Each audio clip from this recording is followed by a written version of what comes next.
So welcome everybody to our event on Silvia Suteu's new book. It is a real pleasure for us to have Silvia here to present her book. I mean, indeed, Silvia requires no introduction in this forum. She's currently Associate Professor of Constitutional Law at UCL.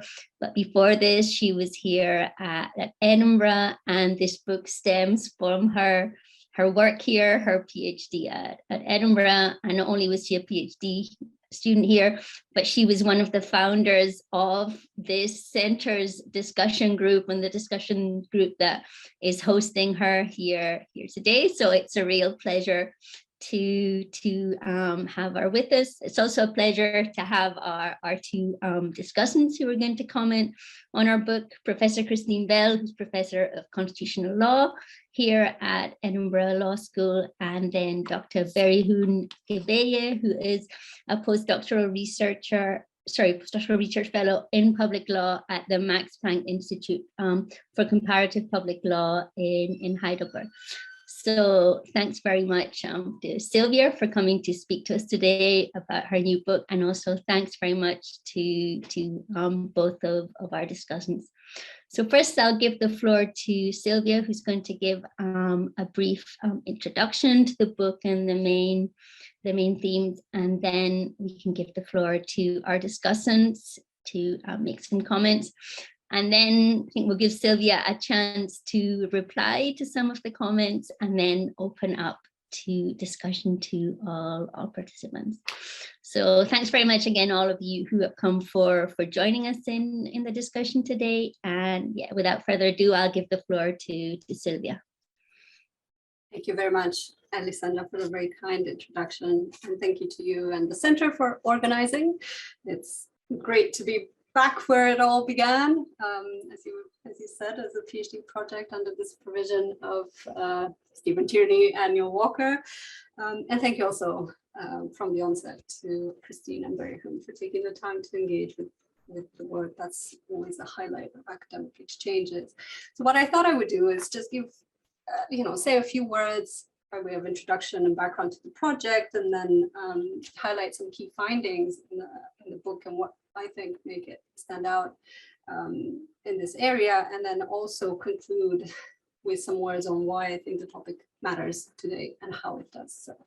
So in terms of background to the project, when I first started this research in Edinburgh, the appeal then was that eternity clauses and unamendability more generally were, believe it or not now, severely underexplored as a topic in comparative constitutional law and constitutional theory. And I set out to try and understand the democratic paradox that they seem to pose. So questions like how to reconcile such deep constitutional entrenchment with necessary constitutional evolution, adaptation, and flexibility, or how to accept that a court could substantively review constitutional amendments that were otherwise lawfully procedurally passed. Was this just a new iteration of the age-old debates surrounding the legitimacy of judicial review, or was there something specific to unamendability that was worth investigating? Now, as the years passed, of course, the topic came to the forefront of the field with various descriptive, theoretical, and doctrinal studies of unamendability advancing our understanding, including beyond what used to be the most often cited examples of unamendable provisions or doctrines, be it Germany's eternity clause as a militant democratic mechanism and direct response to fascism, or France's unamendable commitment to republicanism, seen as a symbolic commitment in a country deeply skeptical of judges who would never kind of operationalize it to strike down amendments, or indeed India's basic structure doctrine as a judicially developed doctrine seeking to protect fundamental principles and values sustaining constitutionalism and democracy.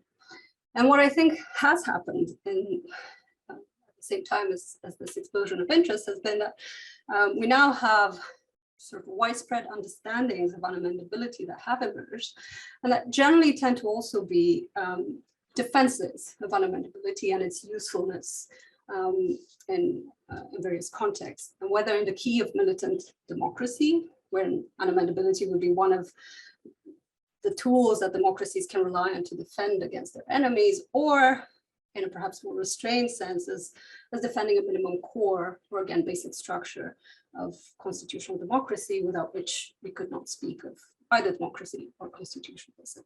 But looking at that scholarly map, I think, and drawing on my my interest in transitional, fragile, deeply divided, post-conflict, and new democratic contexts, there seems to me to remain both a paradox and a set of unstated assumptions behind these understandings. And this is where I move to some of the key findings in the book and what I think make it stand apart. So in terms of the paradox that remain, I think it seemed ironic to me that the contexts where unamendability was thought to be most appealing and most valuable would also likely be the ones where it was least likely to operate as intended, and more ominously, where it was more likely to either backfire or, even worse, itself contribute to democratic erosion. Now, the reasons for that are complex. They might have to do with institutional capacity concerns, think court independence, court fragility, and their ability to stand up to other branches, or it might have to do with the nature of the constitutional text itself, which in many of these contexts would often be a deeply fraught and often also incoherent negotiated settlement that may have facilitated peace as well as constitution building, but that, again, often only tenuously keeps the polity together. Or it may have to do with the nature of courts and the legal reasoning that they can and do engage in many of these contexts.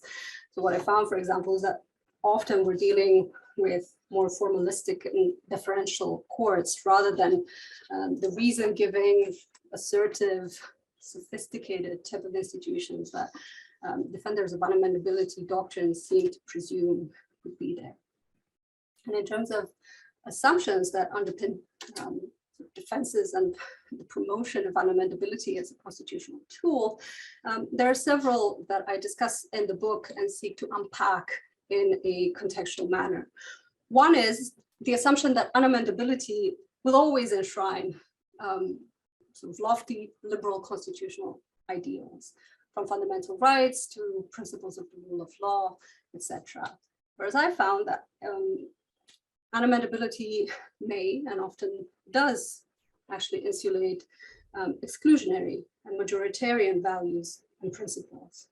There seems to be an assumption also that as an element of state building through constitutional means, unamendability merely enshrines uncontested state characteristics. Think commitments to an official language or official religion, the monarchy or republicanism, or indeed a certain territorial map that is then declared indivisible or unitary or federal. Whereas often what seem to be symbolic and descriptive state characteristics often hide deep contestation and even coercion. I also discuss in the book how unamendability doctrines are thought to be relied on as a means of last resort in exceptional circumstances and by courts mindful of the treacherous democratic waters they enter, whereas I show in several instances that such doctrines have actually been developed to stifle otherwise reasonable democratic change in the name of a pre-commitment whose guardian the Constitutional Court purports to be. And finally, another assumption that I discuss is that unamendability is not really eternal after all, so that concerns for maintaining the possibility of constitutional renewal are overblown. Whereas I say that this argument that unamendability can always be amended out of the Constitution or reversed as a judicial doctrine is problematic and contestable, because either it's very, very difficult to do this, if not impossible, or just comes with too high a price to make this argument defensible. And I should clarify that while the book itself is meant to be a corrective to prevailing understandings of unamendability, and indeed I talk about the need to take seriously the dark side of unamendability, it isn't a wholesale rejection of the possibility that unconstitutional constitutional amendment doctrines may work as intended, and that courts developing them may discharge their defensive role in a way that enhances democratic protection. And one example here will suffice, I hope, to convince you, and it draws on one of the appeals of basic structure doctrines in general, and that is that their very structural nature allows courts to use them, to rely on basic structure doctrines, to address whole packages of amendments that cumulatively undermine the constitutional democratic architecture, and it would be very difficult otherwise to review as a standalone individual amendments contravening the Constitution. And this has recently been the case in the BBI judgments of the High Court and Appeal Court of Kenya, which both embraced a basic structure doctrine to block an extensive package of amendments that, among other things, sought to expand executive power. And of course, the center held a whole event around the judgment. So there's no need to go into detail, but just to say also that the Supreme Court of Kenya is really currently hearing the appeal in the case. Part of the reason why that decision has been seen as a legitimate intervention is that it aimed to preserve the constitutional dispensation that was adopted in the democratic process by the Kenyan people against executive encroachment. And another is really the judicial craftsmanship of the judges who spoke with one voice, grounding their decision in both doctrine and constitutional history, and going to great lengths to defend their embrace of the basic structure doctrine. In other words, if we look contextually, and to quote one of Berihun's iconic blog pieces, look also at the material conditions, not just of the passing of a certain amendment or amendment passage, but of the very constitutional foundations as well. That's how we should sort of evaluate whether a basic structure doctrine makes sense and how far courts should go in enforcing it. Now, finally, why does any of this matter today? Haven't we spoken enough of eternity clauses and unamendability? I think not. Not just because I wrote a book on it, but to give you a few examples, think of the rise of constitutional identity review in Europe. So many apex courts around Europe have relied on constitutional identity arguments in efforts to set limits to European integration, from Germany to countries in Central and Eastern Europe and beyond. Now, the book does discuss this in a whole chapter on constitutional identity, but I think at the very least, what we can say is that this is a novel development of constitutional identity arguments, often in constitutional contexts where European integration was actually, perceived positively, not as something to be resisted in the name of an autochthonous constitutional identity. And that has now changed, often with eternity clauses being brought into the debate as setting the limit to European integration. Or think of examples of what has been called abusive uses of constitutional identity, such as in Hungary, in that country's sort of process of democratic backsliding, or now in Poland with the Constitutional Tribunal there, resisting implementation of European and EU and ECHR judgments, again, in the name of its autochthonous constitutional identity. Or think of other examples as well, like the more sophisticated attempts to achieve executive overstay, not just by ignoring unamendable term limits, but by seeking to amend them out of constitutions. And examples could continue. So I think it still makes sense to talk about unamendability, but we need to do so in a sober manner. And as good constitutional scholars, to take seriously the potential threat that these types of doctrines and clauses pose. But I went on for too long. I'll shut up and look forward to the comments and discussion. Thank you. Not at all. Thanks very much, Silvia, for a fascinating presentation of the book, and again, its sort of implications or its relevance to all these other debates. So I'm sure this is going to spark a lot of other comments. But first, we'll give the floor to the first of our discussants. Christine, would you like to go first? Yes, that's fine. Thank you. So thank you very much for inviting me to respond, and thanks for the presentation. I'm just going to group my comments in sort of three respects. I think first of all, I want to take a little moment to applaud the book, and secondly, I'm going to I think go into what I think is a really distinctive piece of contribution. That's sort of a piece obviously that I'm interested in, and I suppose further raise questions that I think in this field Silvia uniquely brings to light that intersect with my own work in ways, and maybe because it's no fun to just agree, to kind of push those questions back to Silvia and to the discussion a little bit. So first of all, to applaud the book.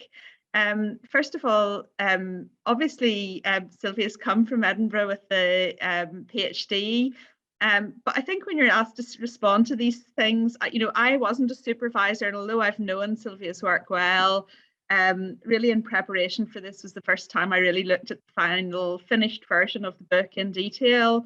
And actually, it's always just lovely where you're not sort of slightly making up things to say, but it's just a beautifully written book, Silvia, and a massive congratulations on it. And I think so many things I read, you come from your own perspective and you're sort of thinking, oh, why are they not dealing with this and this? And I think you just really brought a lot of things to light that really haven't been dealt in. I think it's a kind of brave book because, there is so much in the field. And I think actually it's one of the areas where there's a lot of dynamism in the field, a lot of really fantastic scholars, but I think you've really, vindicated your position and your book within them. So I just would commend it to people that haven't had a chance to look at it, because really I think it's a fantastic book, and I think in some senses for me it just goes so far beyond eternity clauses and its impact in terms of sort of our broader understanding of constitutions, and I'm going to say a little bit about how. So I think it would be a reference point well beyond that. So just well done, and well done supervisors as well. But it was really lovely to see it. So the second thing I suppose is just to talk about where I think it sort of covers, and Silvia's laid some of this out in her remarks, but I think really the unique contribution is the way in which it doesn't make the assumptions that she sees elsewhere in the field. And this is something that has sort of slightly frustrated me about the other work, although I've learned from it all. And that's a kind of, assumption that sort of constitutions are roughly the same and that the title has meaning in terms of the value of the document and where it's going. And I think also the other piece that leaves out a little bit is the ways in which constitutional development is deeply iterative. I mean, Jefferson famously said constitutions only last 19 years, and I think Constitute Database have proved this is sort of true, but actually in unstable contexts, they last a lot shorter, and some of that's for good reasons as well as bad, that countries are in processes of constitutional development, which take time to elaborate. And of course, in those developments, and the idea of iterative constitutionalism itself runs up against our sense of the types of stability and entrenchment of constitutional values that they bring. So I think one of the things that Silvia's book, in focusing on sort of some of the more complex, for want of a better word, fragile context does, is really bring out that we have to kind of look at the substance of the change that's being considered to evaluate its democratic and pluralistic credentials. I'm going to say a little bit more about that in my sort of, pushing the argument bit. The second thing I think it does that is beginning to be done in the literature, but hasn't been so much done in this area. And I suppose I'm thinking just, and it's only a simultaneously published book of Tom Ginsberg, but I think Silvia really well situates the fact that international institutions, regional institutions, and including their adjudicative bodies are really grappling in this. And that's something that's sort of fairly new in the field overall. And I think it does raise, given that constitutions are we the people documents, the idea that international bodies make rulings on the validity of the exercise of constituent power is something that, you know, is still not received really sufficient attention in constitutional theory. You know, can an international body come along and adjudicate on the constituent power, and what does that mean? And I think these decisions, and particularly around eternity clauses, but more broadly, do open up what the legitimacy of the International Court is to do in that. And I think what's really interesting is, you know, the international courts and the apex courts don't always go the same way. So what are we to make of the judicial function, and whose judgment are we to choose in that context? And the judgments at the international level have huge significance. You know, they decide whether Egypt's going to be a member of the AU for the next 5 years, and matters such like that, that are then actually critical also to the legitimacy and viability of the international institutions itself. So DCHR is a wee bit less viable because Bosnia has completely violated the judgment and continued to be unable to implement it. And the AU ultimately had to go back on its judgment with regard to Egypt. It just couldn't have a member as big as Egypt excluded and sanctioned for 5 years. So there's a lot of sort of very big issues there, I think, to unpack. Right, finally then, I suppose to say, so I think actually Silvia does a really good job of just sort of almost sharing off the issues she's looking at from the types of assumptions that maybe have grown from some of the foundational cases, such as the Indian cases around constitutional amendment, you know, where you had courts stepping in, I think, and protecting constitutional and liberal values against very strong armed executives. That's not always what's going on here. And in fact, I would sort of maybe go further and say that it's also quite hard, I think, to call some of the decisions at all, because in fact, it's not a case that it's right or not right, or liberal or not liberal, but it may have good and bad elements. So just, I suppose, to say, I think that's a really valuable constitution that goes beyond even the issue of eternity clauses. So finally, maybe to come to pushing some of the arguments and opening it up for discussion, some of the things that I think are really interesting that emerge. So, and this work, I think, intersects with my own work a bit, which was looking at the types of cases that courts deal with that raise these issues going beyond the eternity courts cases, but which included eternity clause cases.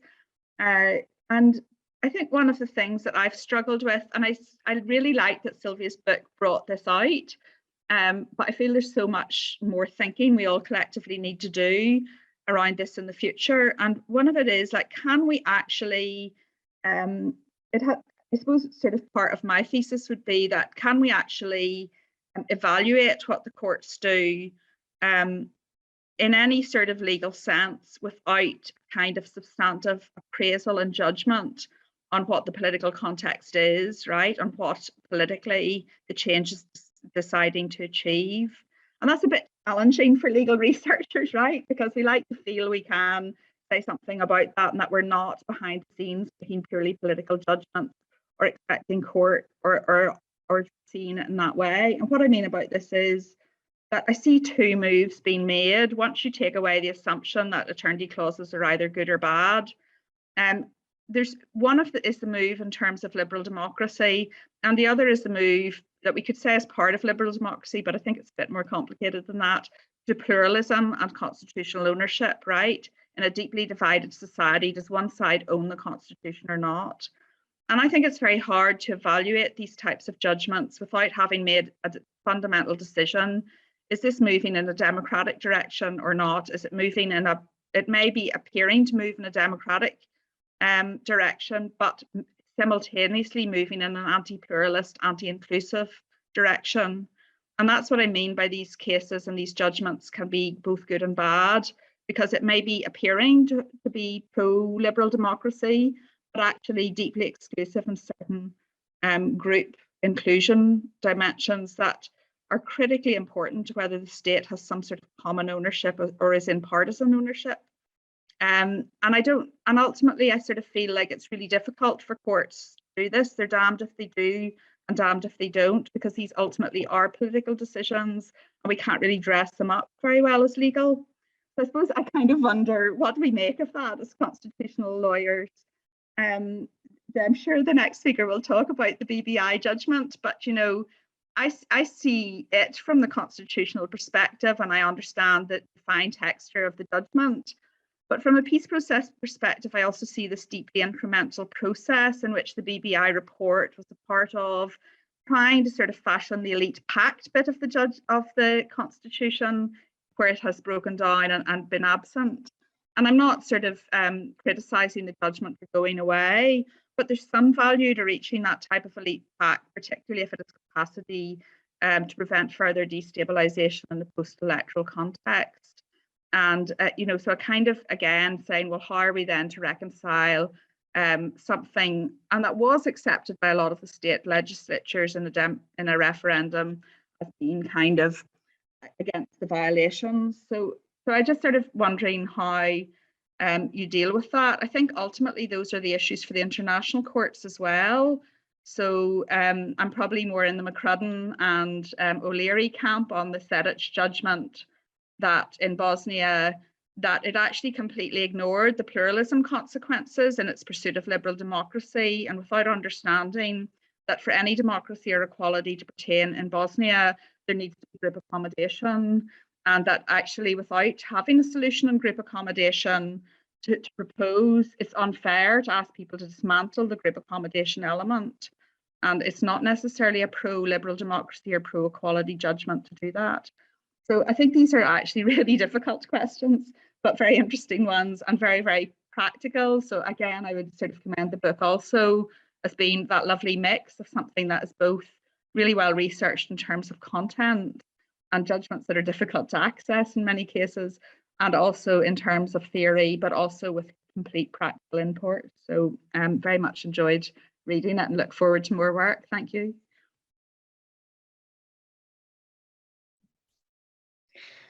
Thanks very much, Christine, for some excellent comments. I'm sure Silvia is dying to reply. There's probably more people who would like to come in, but I think maybe we'll take all of the comments together just to then allow Silvia to reply and open the floor. So Berihun, the floor is yours. Thanks so much. Thanks so much for the invitation. And also it's really an honor for me to be on this panel to discuss Silvia's excellent book. So in my comment, I will say a few words about the book and of course ask some questions in the spirit of academic conversation. Eternity clauses in democratic constitutionalism excellently shows what it calls the dark side of eternity clauses through a contextualized examination of eternity clauses in a comprehensive manner, from constitution making to constitutional design, from constitutional practice to constitutional change, covering both established democracies and many other jurisdictions in the global south that usually are not part of comparative constitutional studies.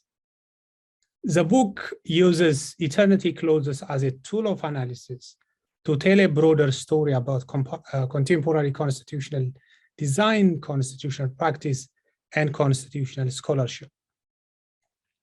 Through a contextualized approach, the book shows eternity clauses' tendency to insulate majoritarian and incoherent values, its different role, function, and expectation in conflict and post-conflict settings, and the impact of internationalized constitution-making processes and transnational norms that often inform the design and interpretation of eternity clauses, especially in fragile democracies.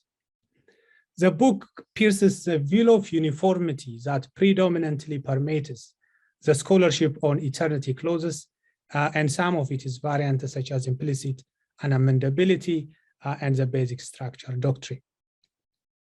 By doing this, the book has successfully executed what it called its triple call on page 266, a call for more critical engagement with the deep-seated and foundational democratic problems raised by constitutional unamendability, a call for more modesty in our expectations of its ability to act as an effective democratic safeguard, and a call for grounding our study of eternity clauses and constitutional amendment doctrines in constitutional politics alongside constitutional doctrine. And constitutional scholars and practitioners should take these triple calls very seriously. The book makes several scholarly interventions regarding constitutional democracy, militant democracy, constituent power, unamendability, and constitutional change. Generally, it makes a great contribution to the study of legal constitutionalism. It shows its promises and limits. And there are many things I like about the book, but I will mention two of them here. First, related to constituent power. Silvia makes two important interventions related to the idea of constituent power. The first is theoretical and the second is empirical. The theoretical intervention is whether constituent power is something static, singular, and coherent that exists outside of the constitutional order, or is it something provisional, plural, and conflictual? Silvia argues that constituent power is not a unified will that exited the constitutional order after constitution making, only to re-emerge in revolutionary times, but a plural and diverse will, which may or may not find expression in the constitutional text. If this is true, Silvia argues, we have to rethink our theory of unamendability and unconstitutional constitutional amendment doctrines to reflect the democratic will of the public in moments of constitutional change. The empirical intervention is related to the identity of the constituent power in post-conflict constitution making. For example, the Constitution of Bosnia and Herzegovina was a result of the 1995 Dayton Peace Agreement, drafted outside of the country, agreed upon by warring leaders with the support of foreign powers. Even the 1995 Ethiopian Constitution, my constitution, was a result of an agreement reached in London among the three rebel groups within the backing of the United States. In such and other similar circumstances, Silvia argues, constituent power could be plural, often internationalized and discordant. The import of this is that eternity clauses and implicit unamendability may protect the interests of a particular political elite rather than protecting the public will. And the second is related to the method the book uses. Silvia has effectively used the tools of comparative constitutional studies that, without a nuanced understanding of the socioeconomic, cultural, and political contexts within which constitutions are drafted, practiced, and changed, we may not fully capture and explain constitutions and constitutionalism. By studying eternity clauses along with their operating socioeconomic and political contexts, Silvia shows the different origin, nature, content, and function of eternity clauses, and that eternity clauses have a dark side in as much as they have a bright side. So in the spirit of academic conversation, I have 3 or 4 questions. First, the typologies of eternity clauses the book presents challenges our view of eternity clauses as the repositories of constituent will, as defenders of democracy and rights, and an expression of the core values of a polity.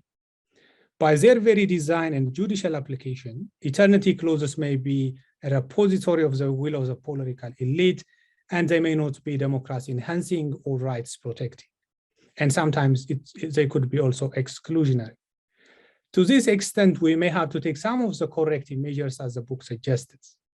My question is, any constitutional provision or principle may be subject to abuse in its application. The contextual factors, as we show in your book, also informs the extent to which eternity clauses may be used or abused in a specific setting. I know you have talked about extensively in the book, but I would love to hear more about what is especially unique about the democratic challenge eternity clauses pose to democratic constitutionalism. For example, judicial review and term limits may pose a comparable democratic challenge. Is the democratic critique of eternity clauses related to their capacity to deliver their intended promises, such as protecting democracy from backsliding, or is it about the very promises of eternity clauses in themselves? Or is it related to their permanence? My second question is somehow related to the first question. The book makes an excellent distinction between the nature, function, and content of eternity clauses in consolidated democracies and fragile democracies. In consolidated democracies, eternity clauses are associated with some core liberal constitutional values, and their origin is predominantly a reaction to a particular history, and their function is to defend these core liberal values from within and without. So they may have a statist core as reflected in debates of constitutional identity within the context of European integration. But in fragile or post-conflict democracies, eternity clauses could be political insurances, as you used in the book, and which I like most, that could also facilitate state and constitution building. For example, amnesties and immunities granted to former warring parties and unamendable territorial integrity or unity in many post-colonial states could be useful to create the conditions for constitution making and constitutional practice. So there is indeed a qualitative difference between eternity clauses in established democracies and fragile or post-conflict democracies. But I was wondering how much impact these qualitative differences in the content and function of eternity clauses have on your general democratic critique of eternity clauses. My third question is related to your concern about eternity clauses in post-conflict and fragile democracies. In different parts of the book, you write that eternity clauses are both less potent and potentially more dangerous in this context than they are in established democracies. Your examination of unamendable term limit provisions in Latin American and African countries shows how institutional and power realignments may make them ineffective. I would love if you say more about the circumstances under which eternity clauses could be more dangerous in post-conflict settings. Here I have, for example, the BBI case in mind. And my fourth and last question is related to addressing the inadequacies of legal constitutionalism to respond to contemporary constitutional challenges. At the end of your book, you wrote that we need a deeper soul searching, especially related to our substantive democratic commitment. And as you already hinted in the last paragraph, how can we address the inadequacies of legal constitutionalism? So to conclude, this is an excellent book which enriches our research and teaching in different aspects of comparative constitutional studies. Congratulations, Silvia, and thanks so much again.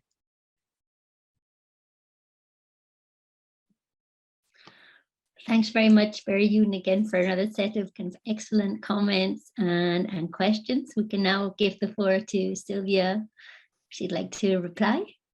Absolutely, and not to take too much time away because it would be great to also have a discussion with the wider audience. But thank you to both of you for those wonderful comments. It is no coincidence that we are having this conversation. I mean, Christine's work is one that I've learned from a great deal over the years, and indeed it's cited in the book, and then Berihun's I'm learning more and more from with every new piece that he puts out there. So it's great to have these conversations. I think I'll respond as much as I can, and then you can you know, poke me if there's something important that I've missed. But I thought I would start with an observation that both of you made, and that very nicely phrased, you know, piercing the veil of uniformity. So those assumptions, as Christine put it, that we're basically talking about similar types of constitutions. I would add similar types of courts and similar types of constitutional dynamics operating in all these contexts. And of course, one basic argument of the book is that we're absolutely not. And it's not just vis-a-vis eternity clauses and unamendability that we need to take the context seriously, but more generally when we assess these constitutional processes. And coming to unamendability, I think part of the frustration informing this project in the book was exactly, you know, a sense that for all of their doctrinally appealing nature, attempts to formalize you know, the adjudication of unamendability and eternity clauses, such as Jenny Frostnight, for example, tries to make, or, you know, I can see the appeal, but I just don't think it's going to work for some of the same reasons that both Christine and Berihun point to. It is just too contextual, and it's not just sort of a general appeal to context, but everything from how the Constitution was negotiated, drafted, and adopted, to how it's been interpreted, to what type of court we're talking about, will come into play in determining the legitimacy of an intervention, of a judicial intervention, when faced with potentially problematic amendments, never mind democratically problematic, I mean, never mind the possibility that whether they are indeed advancing the cause of democracy, if you will, or not, is itself contested. So what I would say to both of you, going back to Christine's also excellent point about you know, moving in the direction of advancing liberal democracy may come at the expense of pluralism and constitutional ownership, is that what I would expect courts to do is to not shy away from acknowledging the constitutional politics at play. So not pretend that we're dealing with, you know, a neat sort of ordering mechanism within the constitutional text that sits atop the hierarchy that sort of seeks to entrench and protect constitutional coherence where it might not exist. So it's an appeal to a certain kind of candor before even getting to what the substance of the decision might entail. And I think it is a direction where scholarship and just general understanding of unamendability is going, precisely because we've seen the spread of such doctrines increase in recent years, and because you can't evaluate these interventions except in their own material context. And absolutely, these are difficult decisions where reasonable disagreement may remain. On a second joint point that both of you made on the question of constituent power, I mean, thank you, Berihun, for doing a very nice sort of summary of the argument. But that is also a point of frustration in the book, that often eternity clauses and unamendability doctrines are defended as protective of a single, unified, pacified, identifiable constituent power that has spoken and enshrined its will in a foundational constitutional text, and the court is then the guardian of that expression. And of course, when you really think about it, both theoretically and empirically, that just often isn't what's going on. And it is that second argumentative move to rely on those assumptions about the nature of constituent power, especially in contemporary constitution-making processes, which are internationalized and plural and contested, and in post-conflict contexts often, deeply divisive. But the move to then defend entrenchment and the status quo as though, that's it, that's the constituent will, and it is only revolution that will give you any wiggle room. I think that is, at best unrealistic and divorced from reality, but at worst really can be coercive, exclusionary, and just exclusionary, and just not the right argumentative means there. Getting to some of the other points raised, I mean, on international court intervention, there is, part of the book that deals with this, and there would have been more I would have liked to say in this direction. You won't be surprised, Christine, that Tom Winsberg and I did discuss it and have found many points of agreement between us. I think it is interesting to consider whether going international in terms of adjudication is what is likely to happen in this area. I mean, one of the cases I discuss in the book is the Baka against Hungary case in Strasbourg, where the court, quite forcefully intervened to say that the changes to judicial structure and indirectly the putting out to pasture the former Supreme Court president was a contravention to the convention, with one concurrent judge even saying that it might be time to talk about a supranational constitutional amendment doctrine to be able to respond to these types of illegitimate moves done nationally, but through otherwise lawful constitutional amendments. That's an interesting argument, but I think it risks exactly doing what you said, delegitimizing the supranational adjudicative body, because of course it's going to be met with resistance, and not just from the country against which the finding is issued, but also from other countries. And I don't think it's a coincidence that the court hasn't gone in that direction, not just vis-a-vis democratic backsliding candidates. Quickly through some of Berihun's other points, what is especially unique about the potential for abuse of eternity clauses? I mean, many things, but in part, I think it's the identitarian claims. It is sort of bringing in or masking the entrenchment of exclusionary identity politics in the name of sanitized constitutional foundationalism that I think is really pernicious. And it's the kind of thing that sort of lawyers who don't take context seriously and don't take constitutional politics seriously can miss, because the text seems as neutral. It speaks the language of liberal constitutionalism. But I give examples, from Romania to Israel and other countries where you have to pierce that veil as well to understand what's really going on behind these commitments. I think also the fact that we have unamendable provisions as part of a state building project is also problematic, because if the building blocks are not inclusive and are exclusionary, then it is the whole constitutional project remains exclusionary, and later down the road attempts to open it up or to pluralize it are blocked in the name of a purported settled identity of the state through these purported also symbolic commitments to religion, to language, etc.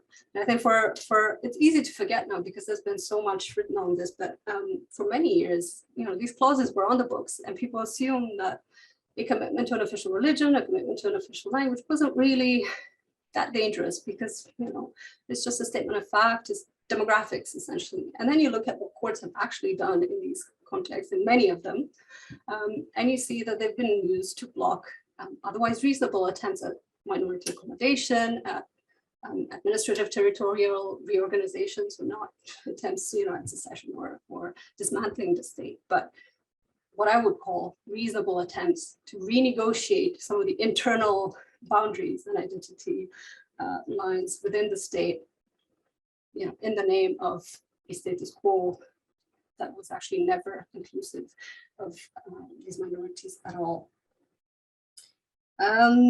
What else?